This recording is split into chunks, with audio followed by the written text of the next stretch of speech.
Que a graça e a paz de nosso Senhor e Salvador Jesus Cristo seja sobre a sua vida. É com muito prazer, com muita alegria e satisfação que mais uma vez nós aqui estamos para juntos estudarmos a palavra de Deus na escola bíblica dominical. Estamos iniciando mais um trimestre, também iniciando um novo ano, o ano de 2025. E aqui nós estamos com essa lição maravilhosa que nos ajudará na jornada da nossa fé, que nos ajudará a nos defender com a palavra de Deus, os ensinamentos falsos, as doutrinas contrárias à palavra de Deus. Esta lição foi comentada pelo pastor Ezequias Soares. E nesse trimestre estaremos com muita alegria aqui com todos vós, falando desta palavra, deste ensino maravilhoso na escola bíblica dominical. Quero pedir para você se subscrever no meu canal e também fazer uma visita no nosso site, o www.moldado.com. Não se esqueça de escrever à frente estudos e mensagens. Lá no site você sempre vai encontrar os slides que são disponibilizados para todos que quiserem gratuitamente. Você pode dar a sua aula na escola bíblica dominical ou também usar para estudar conosco a palavra de Deus. Então a lição de número 1. A lição de número 1 é quando as heresias ameaçam a unidade da igreja. Esta é a lição de hoje. Quando as heresias ameaçam a unidade da igreja. A igreja sempre foi ameaçada, sempre foi perseguida fisicamente e hoje, mais do que nunca, tem sido perseguida com falsos ensinos, com falsas doutrinas para confundir os fiéis, aqueles que estão caminhando com Jesus para alcançar o céu.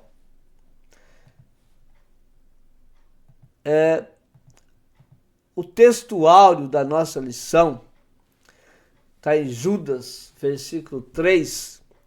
Amados, procurando eu escrever-vos com toda diligência acerca da comum salvação, tive por necessidade escrever-vos e exortai-vos a batalhar pela fé que uma vez foi dada aos santos. Veja que para a igreja existe uma batalha. Batalhar pela fé, lutar pela fé. E a nossa batalha é essa, contra os falsos ensinos, contra as heresias, as falsas doutrinas que quer confundir os cristãos que almejam chegar ao céu de glória. Então existe uma batalha.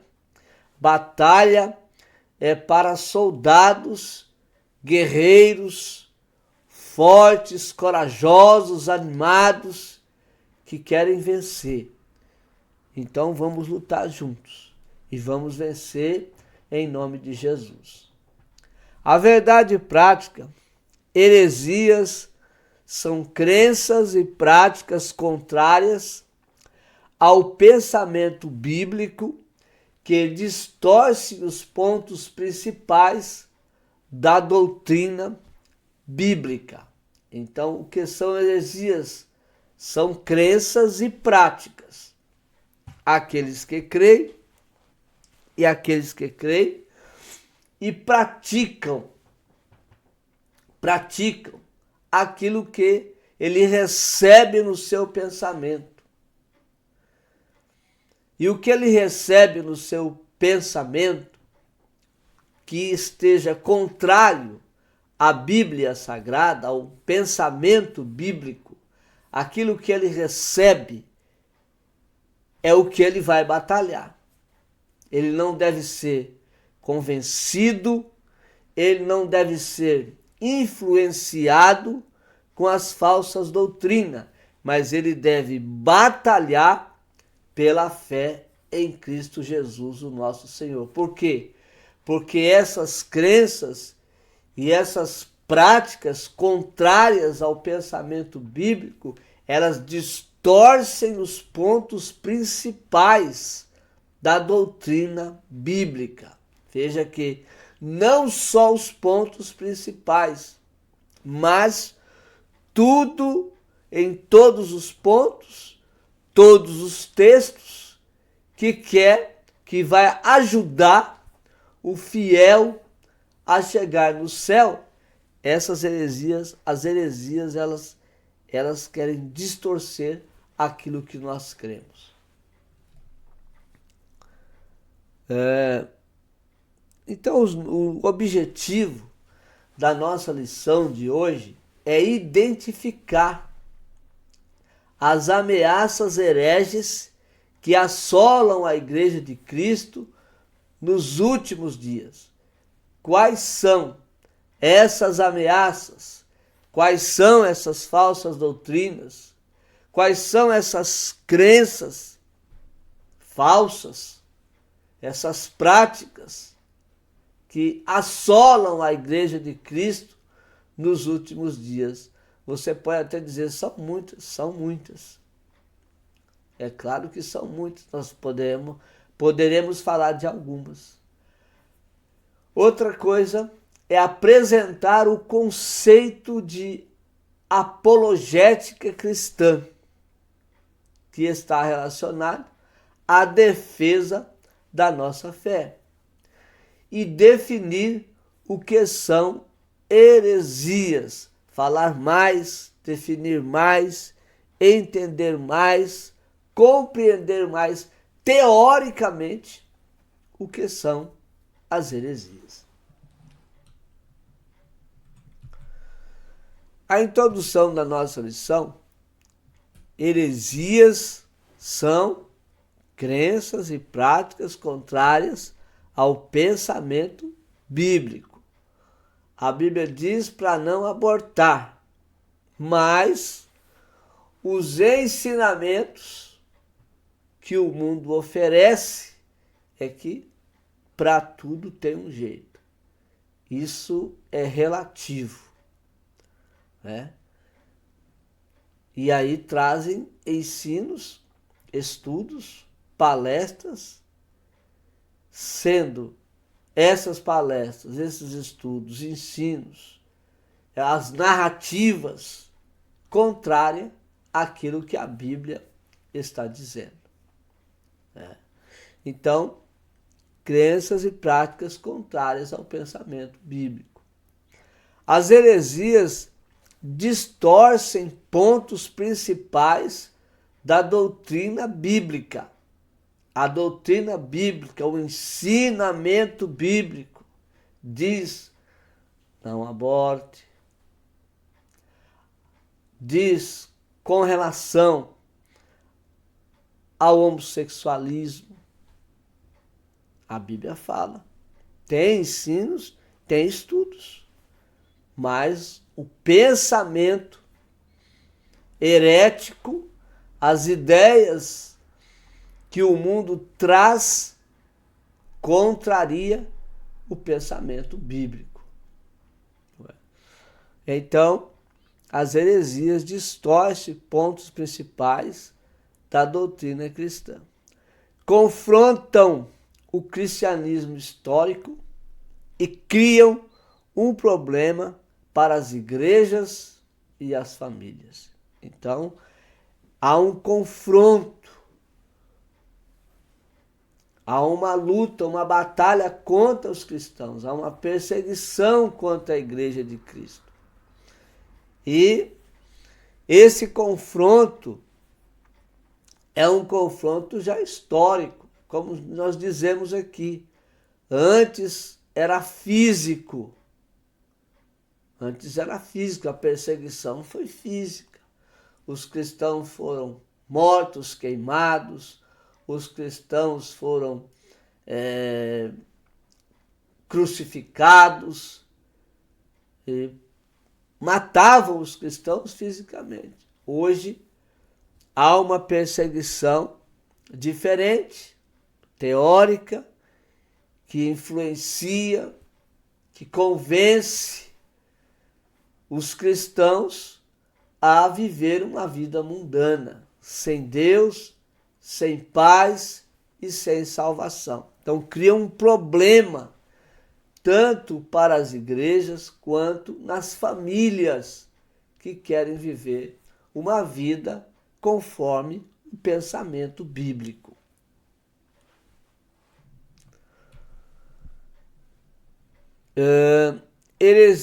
As heresias da atualidade, então, são as mesmas da antiguidade, mas com uma roupagem nova, que foram rejeitadas pelos apóstolos e primeiros cristãos, pois nada há novo debaixo do sol. Então existe uma roupagem nova, uma vestimenta nova, mas é tudo parecido, é tudo igual.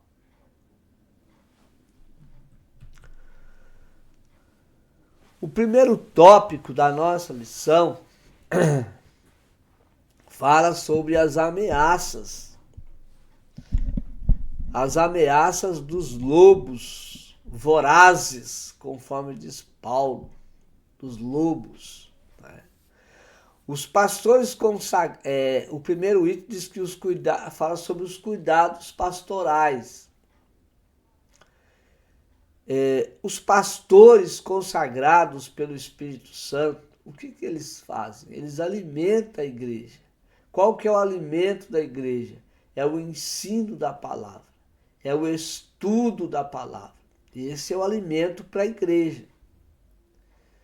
O alimento para a igreja não é o louvor, é a palavra. O louvor é a expressão da igreja em adoração a Deus pelo que tem feito por ela. Quando nós louvamos, nós adoramos a Deus através dos louvores, uma expressão de louvor, uma expressão de adoração a Deus com o nosso cântico.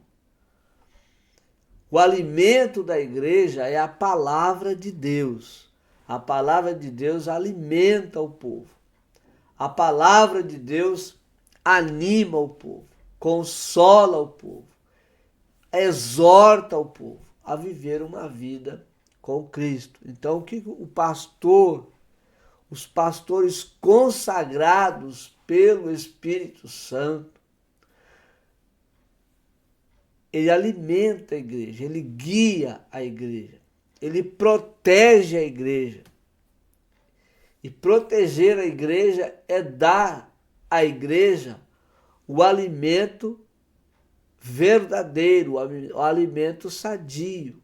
Esse alimento vai fazer com que a igreja esteja preparada para vencer as heresias. Então ele protege a igreja que foi-lhe confiada por Deus. Lucas capítulo 15, versículo 4, diz que Jesus, quando fala da parábola, a parábola do pastor que foi buscar a ovelha perdida, ele diz: que homem dentre vós, tendo 100 ovelhas e perdendo uma delas, não deixa no deserto as 99 e vai após a perdida até que venha a achá-la. Então, é o pastor protegendo a igreja, é o pastor cuidando da igreja, é o pastor zelando da igreja E ele sabe quando uma ovelha está se perdendo. Ele sabe quando está faltando. Então ele busca meios para trazer esta ovelha de volta para o rebanho. Em Mateus capítulo 7, versículos 15 a 20, Jesus ele chama a atenção de todos nós, de todos os pastores. Ele diz: acautelai-vos, porém, dos falsos profetas. E ele diz que vem até vós vestido como ovelhas, mas interiormente são lobos devoradores. Ou seja, eles parecem uma ovelha, mas não é uma ovelha. Eles estão vestidos de ovelhas, mas não são. Ele engana até o pastor, engana as outras ovelhas, mas ele é um lobo. Ele está vestido, ele não é uma ovelha. E com o passar do tempo, essa falsidade, essa hipocrisia, ela acaba sendo expressada. Então, mas são lobos. O versículo 16 diz: por seus frutos conhecereis. Então, pelo fruto que eles dão, nós conhecemos. Porventura colhe-se uva dos espinheiros ou figo dos abrolhos? Assim toda árvore boa produz bons frutos, e toda árvore má produz frutos maus. Toda árvore má, nem a árvore má produz frutos bons. Então, os frutos bons vêm de uma árvore boa. Os frutos maus vêm de uma árvore má. É uma árvore ruim. E muitas árvores boas também, você olha, tem uma folhagem bonita, tem folhas muito verdes, tem troncos bonitos, tem galhos muito bonitos também, mas os frutos não prestam. Devemos que ter esse cuidado.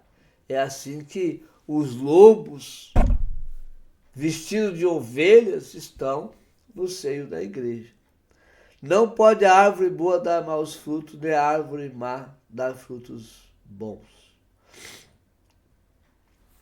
Toda árvore que não dá bom fruto, corta-se e lança-se no fogo. Portanto, pelos frutos os conhecereis. Então, o que temos que fazer com as árvores ruins? Ou mesmo uma árvore bonita, mas que produz frutos ruins. É necessário que essa árvore seja cortada, para que não venha prejudicar as outras.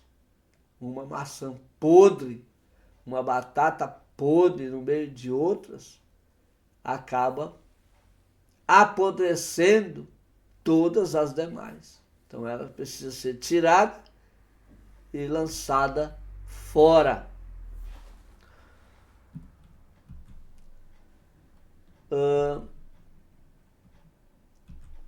As ameaças dos lobos vorazes. As ameaças dos lobos vorazes é a lição que nós estamos a estudar. O segundo item, depois da minha partida. O apóstolo Paulo chama a atenção da igreja nos seus dias quanto ao avanço dos hereges na igreja depois que ele partisse. Paulo previa que quando ele partisse, viria no meio da igreja pessoas parecendo ovelhas, mas eram lobos, e eles vinham com o objetivo de confundir os outros, trazer confusão. Qual que é a confusão? doutrinas falsas, profecias falsas, ensinos falsos, e confundiriam os outros que estavam ali buscando uma vida mais junto de Deus. Ele fala também sobre os falsos doutrinadores. E Paulo chama os falsos doutrinadores de lobos. Eles trazem falsos ensinos. Eles trazem uma roupagem bonita, mas os seus ensinos são falsos. Confunde a igreja. Atrapalha a igreja de seguir o caminho de Jesus, o caminho que Jesus ensinou.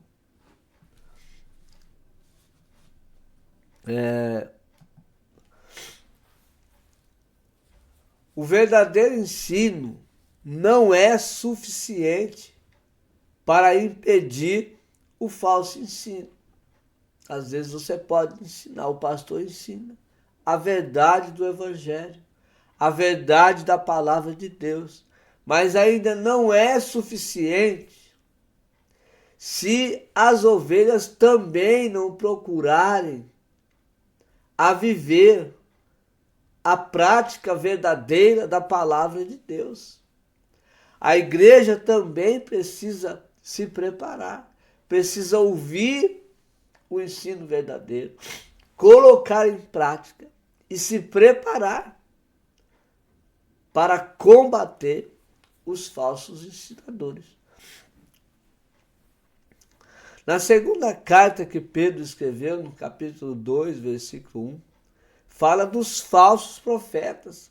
Onde estão os falsos profetas? Entre o povo. Os falsos profetas estão em nosso meio. E eles introduzem heresias de perdição. A presença deles era notável no período apostólico, tanto que Paulo, quando ele escreve aos Gálatas, capítulo 1, Gálatas capítulo 1 e o versículo de número 7, eu vou procurar aqui, Gálatas capítulo 1 e o versículo de número 7, diz assim: o qual não é outro, mas há alguns que vos inquietam e querem transtornar o Evangelho de Cristo.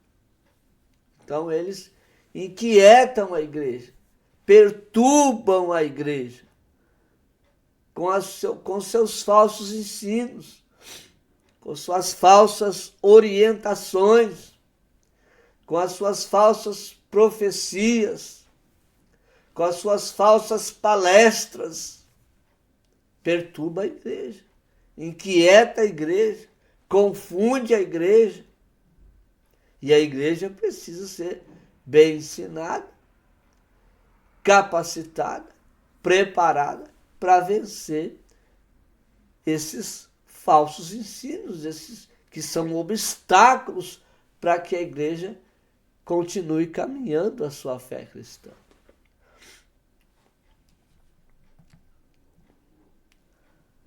Aí aqui o item de número 3 fala da origem dos falsos mestres. Os lobos, de onde eles surgem de dentro da própria igreja, dentre vós mesmos. São aqueles que dão lugar aos falsos ensinos. São aqueles que dão lugar às falsas doutrinas. São aqueles que se deixam ser levados por influências hoje pela internet. Quantos estão entrando na internet e falando de coisas e de causas que nem sabem.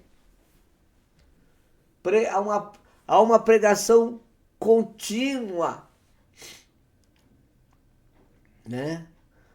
Pastores que se dizem pastores, a gente nem sabe o que é. A pessoa nem conhece Há pessoas que ensinam, que trazem ensinos que às vezes nem cristãos são, nem cristãos eles são. Não sabem de nada. Não sabem a dor de um pastor, o choro de um pastor. Quantas vezes ele chora pela igreja, o que ele sofre, a sua entrega para ver a igreja feliz e abençoada. Mas muitos dão lugar a esses ensinos, deixam-se influenciar pelas falsas doutrinas e daqui a pouco ele é um como eles. E está onde? No meio de vós. Falam coisas perversas para atraírem discípulos após si. Os discípulos dos falsos profetas permanecem a andar em nosso meio, fica ali, em nosso meio, inquietando os demais, perturbando os demais, confundindo os demais, falando contra o que o pastor prega, confrontando os ensinos dos pastores, confrontando o ensino verdadeiro, bíblico da palavra de Deus. Eles estão nas redes sociais e querem até corrigir as escrituras sagradas. Seus discursos são modernos. E outra coisa, que é levar a pessoa ao emocionalismo. As pessoas se emocionarem. E as pessoas estão em busca de emoções. Aqueles que estão em busca de emoções agradam-se dessas mensagens, dessas palestras, desses estudos e desses ensinos. Esses que dão lugar aos ensinos heréticos acabam aceitando a modernidade desses estudos. Acabam aceitando esses discursos modernos. Pregam sem Bíblia, pregam sem conhecimento bíblico, não têm visão espiritual do céu, mas pregam o céu. Não têm visão de nada de como é a igreja, mas pregam. 2 Coríntios capítulo 11, versículos 13 a 15, segunda carta que Paulo escreve aos Coríntios, capítulo 11, versículos 13 a 15, diz assim: porque tais falsos apóstolos, Paulo disse, são obreiros fraudulentos, transfigurando-se em apóstolos de Cristo. Quer dizer, não são, transfiguram-se. São pessoas que às vezes nem têm Jesus na vida. Mas para ganhar visualizações, para ter um lucro pela internet, eles então confrontam a Bíblia Sagrada. E muitos cristãos deixam-se ser influenciados, dá visualizações a essas pessoas, dá tempo de visualizações para eles e dá dinheiro para eles. O interesse deles é ganhar dinheiro, confrontando o que a palavra de Deus está dizendo. Mas onde estão os fiéis? Onde estão aqueles que creem na verdade da palavra de Deus? Onde estão aqueles que se alimentam do verdadeiro ensino, do puro ensino da palavra do Senhor? Paulo está dizendo aqui, versículo 14, e não é maravilha, porque o próprio Satanás se transfigura em anjo de luz. Satanás se transfigura em anjo de luz, e os obreiros fraudulentos, enganadores, hipócritas, também. emociona o povo, quer fazer o povo chorar, quer fazer o povo se arrepiar. E aqueles que não estão preparados para isso deixam-se levar com esses falsos ensinos.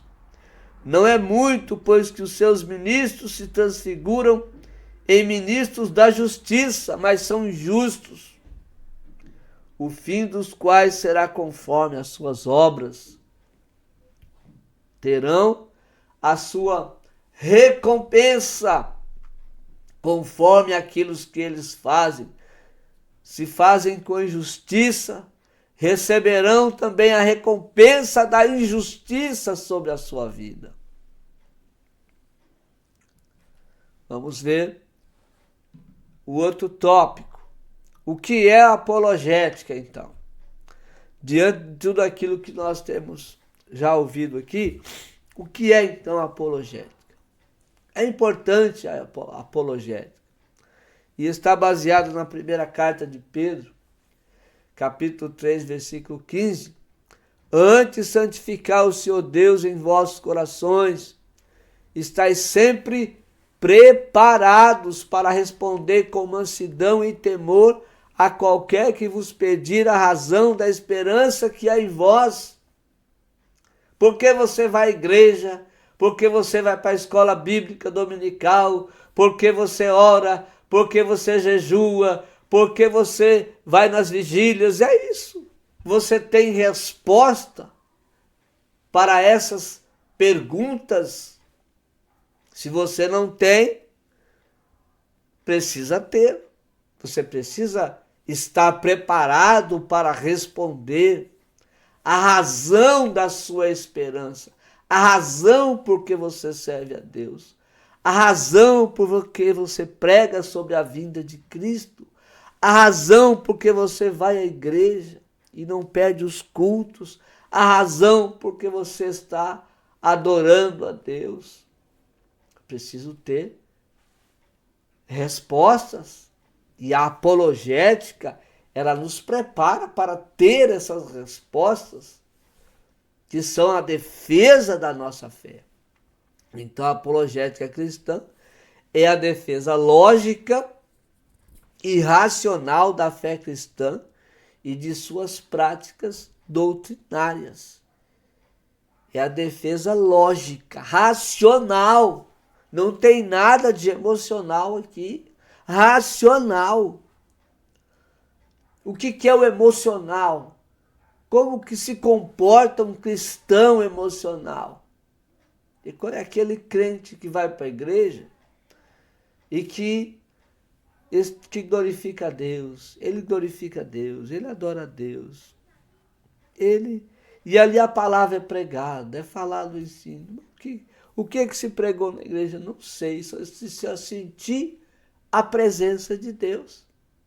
E ele não sabe. Então, logicamente, racionalmente, ele não foi alimentado, ele não sabe de nada ainda. Ele só deu lugar para as suas emoções, mas o seu raciocínio, a sua mente está pobre, está precisando de alimento, está com fome espiritual. Então, a apologética cristã é a defesa lógica e racional da fé cristã e de suas práticas doutrinárias. É uma resposta ou uma explicação que você precisa dar àqueles que confrontam a Bíblia, os ensinamentos que você vive. É uma explicação do cristão, e esse cristão que ele responde não duvidando, ele não tem dúvida da sua fé.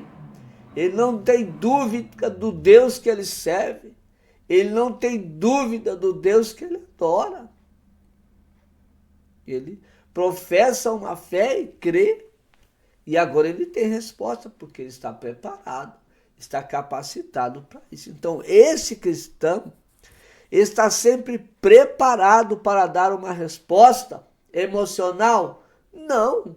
Ele está preparado para dar uma resposta racional, uma resposta lógica, porque ele segue a Cristo, ele tem um foco,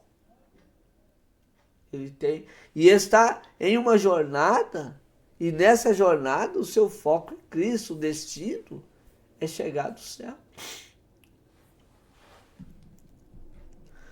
A que defesa Pedro se refere? O versículo 16 fala do bom testemunho cristão que devemos dar em demonstração da razão da fé que professamos. É você testemunhar, demonstrar, falar, confrontar as falsas doutrinas da fé que você professa. As pessoas não querem ler Bíblia, não querem estudar a Bíblia, não querem orar, mas querem se emocionar. Que é a presença de Deus. E aí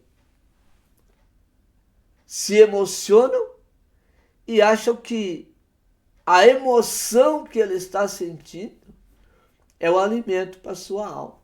Se ele vai num culto e ele não se emociona, o culto foi frio.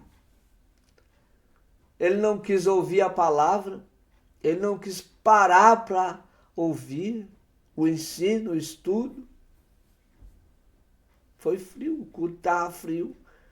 Eu não me arrepiei, eu não me emocionei, eu não chorei.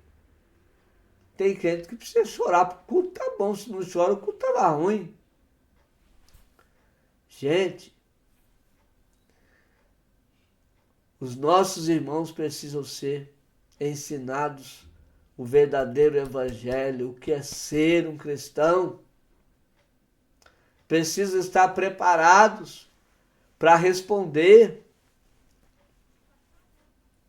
Paulo deu testemunho de Cristo diante de Festo e de Agripa. Atos 26. Vamos ver aqui. Atos capítulo 26. Atos 26. A partir do versículo 24. Diz aqui, e dizendo ele isto em sua defesa, disse Festo em alta voz, está louco, Paulo? As muitas letras se fazem delirar. Mas ele disse, não deliro, ó potentíssimo Festo. Antes digo palavras de verdade e de um são juízo. Quer dizer, as palavras que eu estou falando são palavras verdadeiras, que justificam pela fé que eu vivo.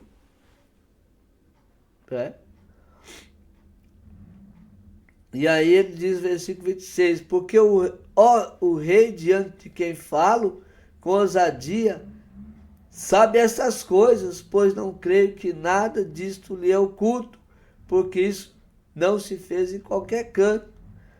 Crês tu, profeta, ó rei Agripa? Bem sei que crês. 28. Disse Agripa a Paulo, por pouco me queres persuadir a que me faça cristão. E disse Paulo, prover a Deus que, ou por pouco ou por muito, não somente tu, mas também todos quantos hoje me estão ouvindo, se tornassem tais como eu sou, exceto essas cadeias. Então Paulo está aqui testemunhando na prática, na palavra, dando testemunho, professando a fé em Cristo Jesus. Ele deu testemunho. E nós também, no nosso trabalho, entre os nossos familiares e parentes, os nossos colegas de trabalho. Será que nós estamos dando esse testemunho, professando, demonstrando, falando, pregando a fé que nós vivemos? Está pronto para defender a sua fé? É preciso estar pronto. Por que devemos combater as heresias? 1 de Pedro 3,16. Tendo uma boa consciência, para que naquilo em que falam mal de vós, como de malfeitores, fiquem confundidos os que blasfemam.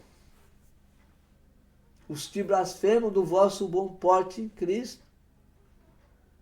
Então, quando você testemunha da fé que você vive, você não vai ser confundido, você vai confundir os outros, porque eles estão vivendo uma vida ímpia, uma vida sem Deus, sem Jesus, sem Cristo no seu coração.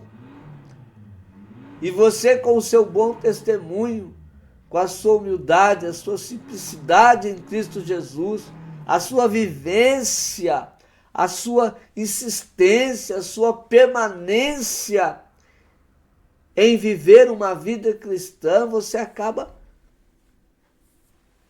confundindo os que blasfemam do vosso bom porte em Cristo. Os cristãos devem se defender dos grupos que confrontam a Bíblia com suas heresias. Quantos grupos, gente, confrontam a Bíblia? Ensinam coisas que não estão na Bíblia. Trazem estudos, ensinos, palestras, escrevem matérias, livros e até Bíblias, outras Bíblias.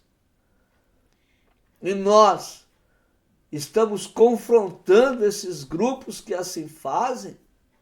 Ou nós estamos apoiando, dando para eles visualizações, e com isso estamos dando dinheiro, estamos ajudando eles. Uns estão pregando, a Bíblia fala sobre as contribuições, mas outros pregam contra as contribuições. Nunca foram pastores, nunca sabem os gastos, não sabem de nada, não conhecem nada, mas alguns cristãos estão lá, ouvindo eles, e traz isso para a igreja ainda, e quer confrontar o pastor da igreja com aquilo que ele ouviu, com o falso ensino que ele ouviu. Gente, que evangelho muitos cristãos estão vivendo. Deve ajudar os outros na compreensão dos pontos fundamentais da fé cristã. Falar da simplicidade de Jesus. Jesus pregou o verdadeiro evangelho, falou do amor de Deus, anunciou a salvação. São pontos fundamentais. As pessoas, para ter salvação, perdão de pecados, é preciso se arrepender. Sem arrependimento, não há perdão de pecados. Deve estudar e debater sobre os pontos fundamentais das outras religiões, ou seja, precisamos conhecer as outras religiões. Você conhece alguma outra? É preciso conhecer. Porque se você não conhece, como que nós vamos confrontar? Como que nós vamos combater outras religiões que confrontam o verdadeiro ensino da palavra de Deus? A gente só combate, só batalha, só defende quando nós conhecemos. Então precisamos conhecer as outras religiões. O que são então heresias? Naquele tempo existia a seita dos saduceus, a seita dos fariseus e a seita dos nazarenos. Essas eram as principais seitas que perturbavam a igreja primitiva. A palavra aireses no Novo Testamento grego é traduzida como seita, ou seja, menos aqui a dos nazarenos, que a dos nazarenos é as demais seitas dos saduceus, fariseus e outras chamavam os cristãos que seguiam a Cristo que eles pertenciam à seita dos nazarenos. O cristianismo também foi chamado de seita, seita dos nazarenos, né? Por aqueles que não conheciam a verdade do Evangelho de Cristo. Então, todos aqueles que não conheciam a verdade do Evangelho de Cristo, eles pertenciam a seitas, porque não sabiam do Evangelho, não tinham conhecimento do Evangelho. Então, mas o cristianismo também foi chamado de seita, porque segundo eles, pertenciam a seitas aqueles que saíam dos seus ensinos para receber o Evangelho de Cristo. Então, todos aqueles que abandonavam outros ensinos, falsos ensinos, que levavam o homem a outras práticas que não eram a palavra de Deus, todos esses eram chamados também pertencentes às seitas. Então, o cristianismo também foi chamado de seita por aqueles que não conheciam o verdadeiro Evangelho de Cristo. Heterodoxia, do grego heterodoxos, de opinião diferente. Inclui quaisquer opiniões ou doutrinas que distorcem de uma posição oficial e ortodoxa. Para muitos, nós pertencemos a uma seita. É nós que estamos numa seita, porque nós saímos de uma igreja idólatra, saímos de uma igreja que prega a idolatria, que concorda com a idolatria, para servir a Deus, o Deus invisível, Criador dos céus e da terra, Jesus que perdoa os nossos pecados, que nos deu promessas maravilhosas. Então, para eles, nós é que pertencemos a uma seita, porque agora nós pensamos diferente, caminhamos diferente deles, mas concordando com a palavra do Senhor. Então, heterodoxia, do grego heterodoxos, de opinião diferente. Inclui quem? Quaisquer opiniões ou doutrinas que distorcem de uma posição oficial, qualquer oposição oficial ou ortodoxa. A herese do Novo Testamento. Esse vocábulo aparece com o sentido de partido, espírito, sectário. Os saduceus e os fariseus eram seitas que formavam facções dentro do próprio judaísmo. E a versão bíblica NAA traduz por partido. Paulo adverte para que não haja no seio da igreja essas facções, que não houvesse dissensões, que não houvesse partidos. E Paulo defende a igreja, condena as inovações, porque as inovações doutrinárias causam divisão ou dissensão na igreja. Vamos ver esse versículo aqui, 1 Coríntios capítulo 11 e o versículo 19. 1 Coríntios 11 e o versículo 19. Diz assim: e até importa que haja entre vós heresias, para que os que são sinceros se manifestem entre vós. Onde estão os sinceros? Eles estão sendo provados.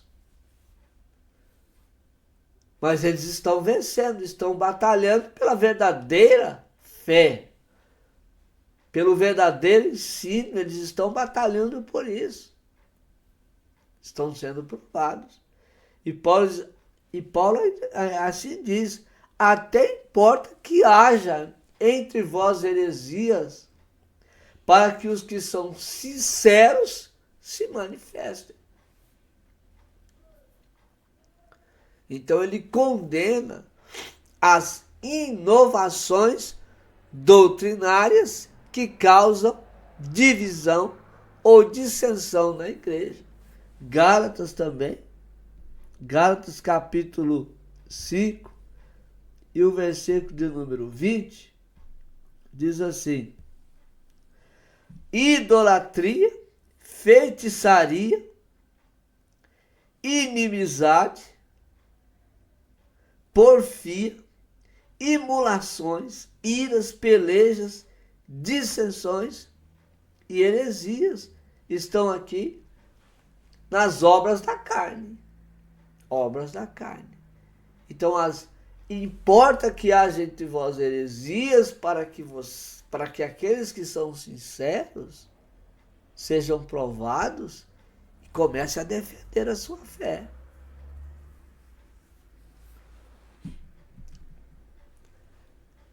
Heresias de perdição, é o que Pedro diz na segunda carta, capítulo 2, verso 1.